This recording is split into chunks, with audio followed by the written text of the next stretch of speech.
السلام علیکم ورحمۃ اللہ وبرکاتہ۔ بسم اللہ الرحمن الرحیم۔ صحابی کسے کہتے ہیں؟ صحابی جس کے اندر 3 شرائط پائی جائیں اسے صحابی کہتے ہیں۔ پہلی چیز وہ اللہ کے رسول حضرت محمد صلی اللہ علیہ وسلم پر ایمان لائے ہو، اور دوسرا حضور صلی اللہ علیہ وسلم پر کو دیکھے ہو، براہ راست اللہ کے رسول صلی اللہ علیہ وسلم کا زمانہ پایا ہو اور دیکھا ہو، اور تیسری شرط آقا صلی اللہ علیہ وسلم، اور تیسری شرط ایمان پر خاتمہ ہوا ہو۔ جس کے اندر 3 شرائط پائی جائے وہ صحابی ہے، اور عورتیں ہیں تو صحابیات ہیں، اور اس صحابی کی جمع صحابہ آتی ہے۔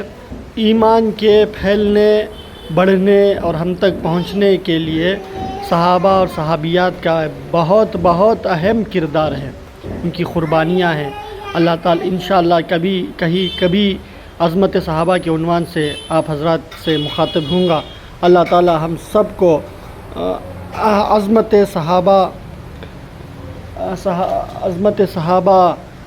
صحابہ کی عظمت کو سمجھ کر اور ان کے نقش قدم پر چلنے اور چلانے کی توفیق نصیب فرمائے۔